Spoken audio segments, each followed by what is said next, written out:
அனைவருக்கும் வணக்கம். இதனால் வரை எனது தொழில் ரீதியாக பிசினஸ் ரீதியாக என்னோட பேஸ்புக்கும் சரி, இன்ஸ்டாகிராம் சரி, என்னோட யூடியூப்லையும் சரி பதிவு செய்துள்ளேன்.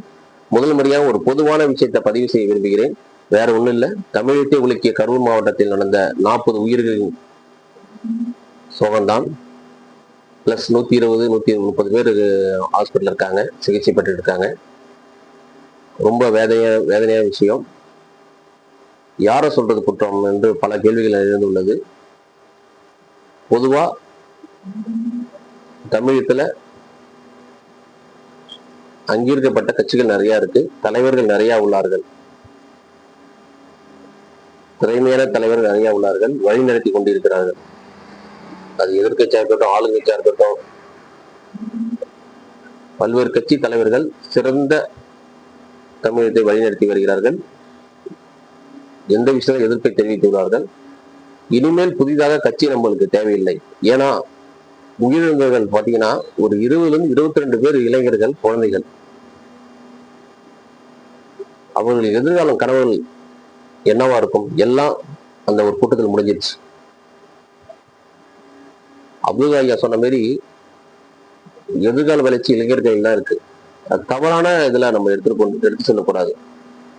நடிகர் விஜயா இருக்கட்டும், கட்சி தொடங்கிதான் தமிழ்நாட்டு மக்களுக்கு நல்லது செய்யணும் அவசியம் இல்லை.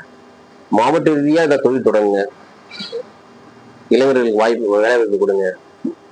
எப்படி நீங்க மாவட்ட ரீதியா சிறந்த 10th 11th 12th பிரைஸ் கொடுத்தீங்களா, அது மாவட்ட ரீதியா தொடங்குங்க. நல்ல விஷயம்.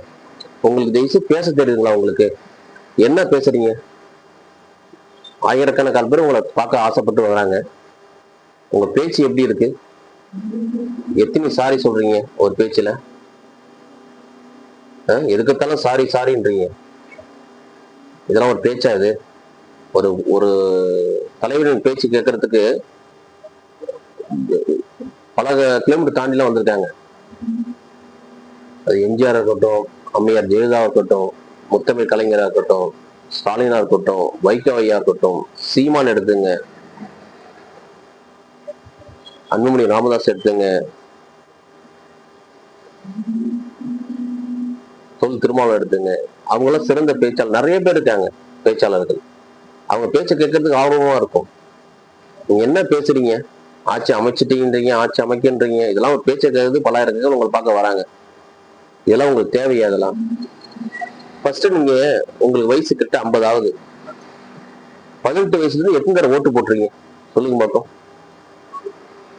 தகவல் உரிமை சட்டத்துல